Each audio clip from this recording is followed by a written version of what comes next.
नमस्ते बच्चों, ऑनलाइन कक्षा में आप सभी का स्वागत है। आज हम हिंदी बाल भारती कक्षा पहली का पेज नंबर 62 निकालेंगे। पेज नंबर 62 पे हमारे लिए यहाँ पर एक चित्र कथा है, कहानी है, जिसे हम पढ़ेंगे, समझेंगे और फिर अंतिम में इसे लिखना भी है बच्चों आप लोगों को।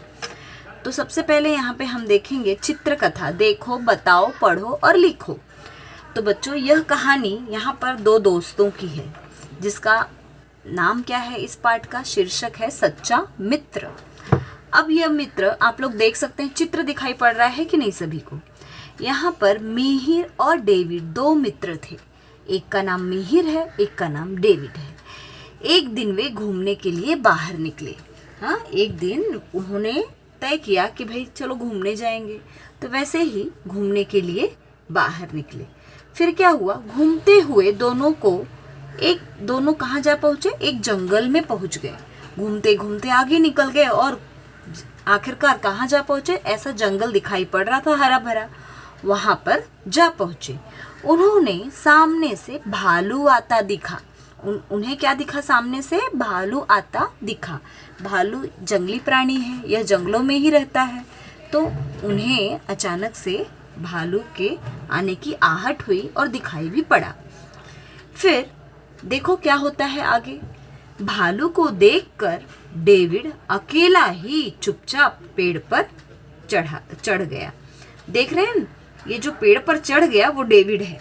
हाँ, भालू को देखते ही क्या किया इसने, देखकर डेविड खुद अकेला ही फटाफट जाके पेड़ पर चढ़ गया। और क्यों चढ़ गया, ताकि जिससे भालू जो है उसे पकड़ न सके, हाँ, मार न सके। मिहिर भौचक्का नीचे खड़ा रह गया। मिहिर जो उसका दोस्त था बेचारा, उसे तो पेड़ पे चढ़ना आता ही नहीं था और उसकी तो सूझबूझ ही बंद हो गई कि अब मैं क्या करूं। तो वो बेचारा नीचे भौचक्का खड़ा रह गया, खड़े का खड़ा ही रह गया।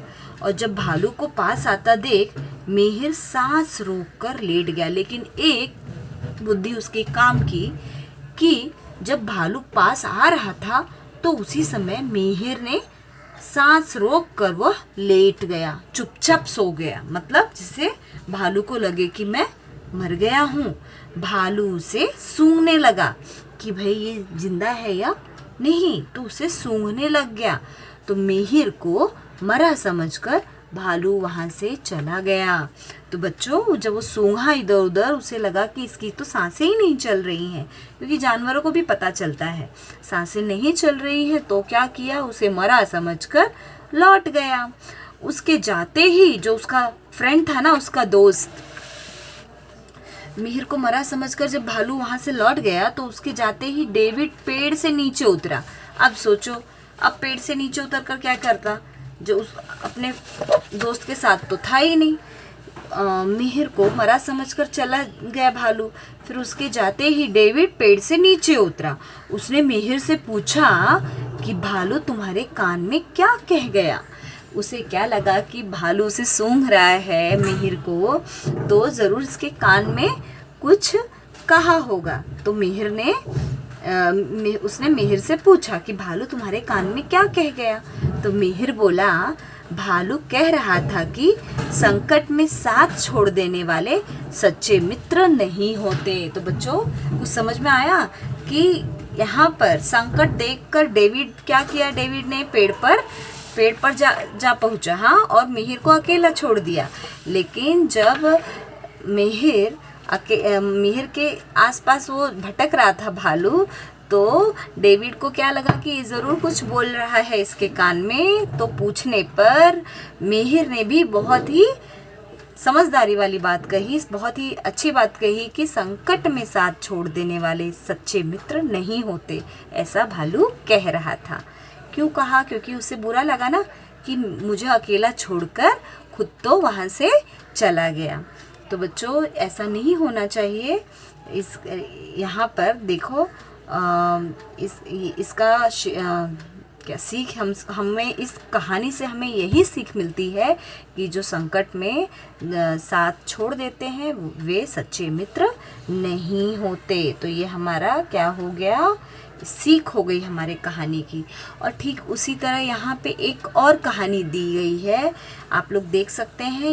यह चित्र खाली दिया गया है जिससे हमें कहानी बनानी है। देख रहे हैं, कौवा है, घड़ा है, हाँ, कंकड़ है। तो इस चित्र का आप लोग निरीक्षण कीजिए, यह कौवा हमें कैसा दिखाई पड़ रहा है। तो बच्चों, यह कहानी मैं आप लोग को बता रही हूँ कि यहाँ पर एक दिन की बात है। एक बार एक कौवा बहुत ही प्यासा था। वह प्यास से एकदम व्याकुल था और उड़ते उड़ते उसने बहुत जगह पानी की तलाश की, लेकिन जहाँ जाता वहाँ पर पानी सूखा, गर्मी का दिन था और पानी सूख गया रहता। नदी नाले जितने भी थे सब सूख गए थे। तो वह पानी की तलाश में इधर उधर भटक रहा था, लेकिन कौवे ने भी हार नहीं मानी। वह भटक ही रहा था तो उसे आगे जाकर एक जंगल दिखा। उस जंगल में उसे एक घड़ा दिखा।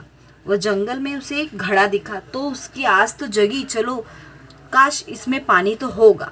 इसलिए वह उस घड़े के पास गया, देखा तो उस घड़े में उसे पानी तो था लेकिन बहुत ही नीचे, उसमें बहुत ही तले में पानी था। तो अब उसकी चोंच कैसे पहुंचेगी? तब वो क्या करता? इसलिए उसने अपनी बुद्धि का प्रयोग किया, उसने हार नहीं मानी। उसने धीरे धीरे उसके आसपास, घड़े के आसपास देखा तो क्या दिखाई पड़ा उसे? कंकड़, पत्थर। ठीक है, तो जब कंकड़ पत्थर दिखाई पड़े तो उसने अपनी बुद्धि से उस कंकड़ पत्थर को मटके में डालना शुरू किया। देख रहे हैं ना आप लोग, वहाँ पे बैठा। अब उसके दिमाग में आया कि कैसे पानी को पिया जाए। हाँ, पानी तो बहुत नीचे है, इसमें तो मेरी चोंच भी नहीं पहुँचेगी। तो उसने क्या किया, धीरे धीरे उसकी बुद्धि काम की और वो धीरे धीरे कंकड़ को उठाकर उसमें डालने लग गया। जब घड़े में कंकड़ जाने लग गया तो पानी धीरे धीरे क्या हो गया, ऊपर आने लग गया, क्योंकि नीचे तो कंकड़ बैठ गए, है ना। तो पानी जब ऊपर आ गया बच्चों, तो कौवे ने जाकर पानी को पिया और अब क्या हुआ, अब उसकी प्यास बुझ गई और वह फिर से चहकने लग गया और वह खुशी खुशी यहाँ वहाँ घूमा और फिर हंसी खुशी उड़ गया फिर से। तो बच्चों, यहाँ पर देखिए, कौवे ने हार मानी क्या? नहीं। तो किसी को भी इतनी जल्दी हार नहीं माननी चाहिए, क्योंकि कोशिश करने वालों की हार नहीं होती है। हाँ, तो जो भी कोशिश करता है तो दुनिया में हर एक चीज़ पॉसिबल है। ऐसा कुछ भी नहीं है जो संभव नहीं है। ठीक है, तो हर एक चीज़ संभव है। तो इसने भी हार नहीं मानी और अंत में उसे पानी मिला। तो बच्चों, ये कहानी आप लोग को समझ में आ गई होगी, है ना। इससे हमें यही सीख मिलती है कि कभी भी हमें हार नहीं माननी चाहिए। और हमारा शीर्षक क्या है, इस पाठ का नाम क्या होगा? प्यासा कौवा। हम इसका नाम रखेंगे प्यासा कौवा। तो बच्चों, ये कहानी मेरे ख्याल से आप लोग को समझ में आ गई होगी और ये हमारी चौथी इकाई की पहली कहानी है और आई होप आप लोग को समझ गया रहेगा। हमारा ये लेसन आज यहीं पे पूरा होता है। अब हम अपनी अगली ऑनलाइन क्लास में मिलेंगे, तब तक के लिए नमस्कार।